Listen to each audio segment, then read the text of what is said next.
Sasha, and as a child, I was sold. At only 8 years old, my parents betrayed me and made me think that everything was going to be okay.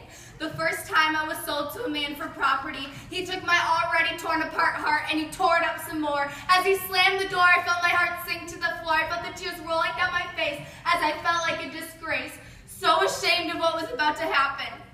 When he pushed me on the bed and I tried to turn my head so I could pretend like it wasn't happening, he hit me. Slowly his hand slid up my thigh. I just asked myself why. How could I be deserving of this treatment? Finally I cried, "No, please stop." "Child, you have no choice," he told me as he kissed my neck and rubbed his rough hands against my body.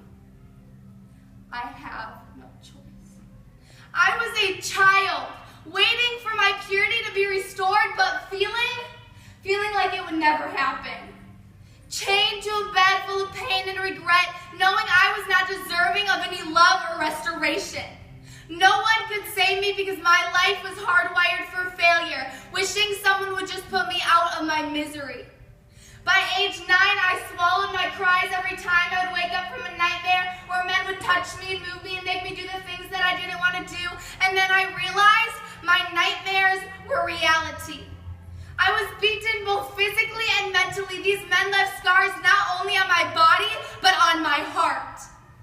Fast forward 4 years, I'm now age 13. From man to man, I went consumed to different brothels, wondering why no one would bother to break me out of the hell I was living in.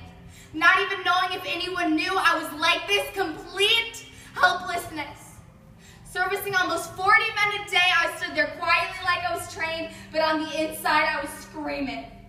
Paralyzed by fear when the next man said, "Come here." My heart had hundreds of holes, one for every man who had ever slept with me. How could this be?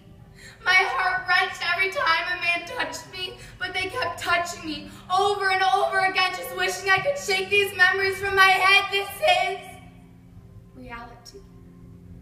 And frankly, most of us can't handle the truth. It's the 21st century and there should not be over 27 million slaves worldwide this very moment, knowing slavery is illegal in every nation. It astounds me that there is not only human trafficking on the earth today, but there are more slaves than ever before in the history of humanity. These people are trapped in conditions I cannot adequately describe, but these words are nails and my mouth is the hammer, and I'm trying to break the hardness of your heart towards this matter. So even though we may be choosing to turn a blind eye to this, Jesus has not.